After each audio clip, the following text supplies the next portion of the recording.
साखरेच्या निर्यातीबाबत केंद्रानं मोठी घोषणा केली। सरकारकडून साखर निर्यातीवर बंदी घालण्यात आली। साखरेच्या निर्यातीवर सप्टेंबर 2026 पर्यंत बंदी असणार आहे। साखरेचे भाव नियंत्रणात ठेवण्यासाठी सरकारनं हा निर्णय घेतलेला आहे।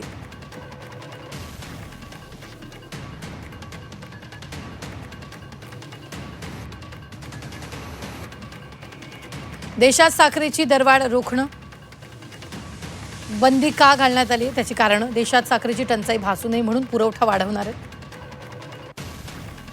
जागतिक दरवाढ आणि स्थानिक मागणी लक्षात घेऊन हा निर्णय घेण्यात आलेला आहे।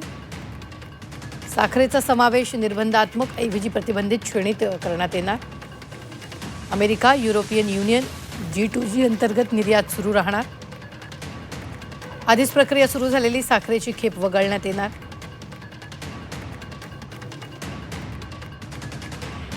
खरं तर आमचं आणि साखर कारखान्यांचं भांडण आहे ते ऊसापासून तयार झालेली साखर आणि त्याच्या उपपदार्थातून आलेल्या पैशातून शेतकऱ्याचा हिस्सा जास्तीत मिळाला पाहिजे यासाठी आहे। पण साखरेचे भावच वाढले नाहीत तर मग साखर कारखाने तरी काय करणार?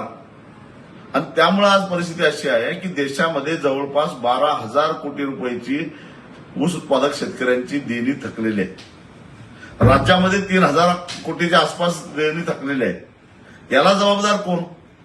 खरं तर हा जो सरकारचा निर्णय आहे तो मूर्खपणाचा आहे, भंपकपणाचा आहे असं मी म्हणेन। केंद्र सरकारने साखरेच्या निर्यातीवर बंदी लावणारा निर्णय जाहीर केलेला आहे। देशभरातील आणि विशेषतः महाराष्ट्रातील ऊस उत्पादक शेतकऱ्यांसाठी हा अत्यंत वाईट अशा प्रकारचा निर्णय आहे। साखर उद्योग अगोदरच संकटात होता। FRPची रक्कम सुद्धा शेतकऱ्यांना देता येणार नाही अशी अनेक साखर कारखान्याची स्थिती महाराष्ट्रभर आहे।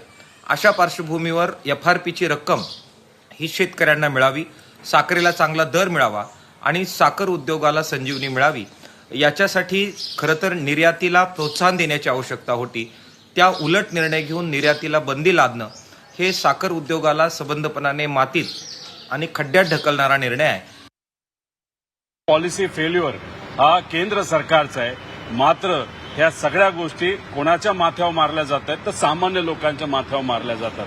त्यामुळे साखरेचे भाव वाढून खूप लोकांना त्या ठिकाणी फरक पडत नव्हता, पण हा निर्णय घेतल्यामुळे शेतकऱ्याला मात्र त्या ठिकाणी मोठ्या प्रमाणात फटका बसणार आहे।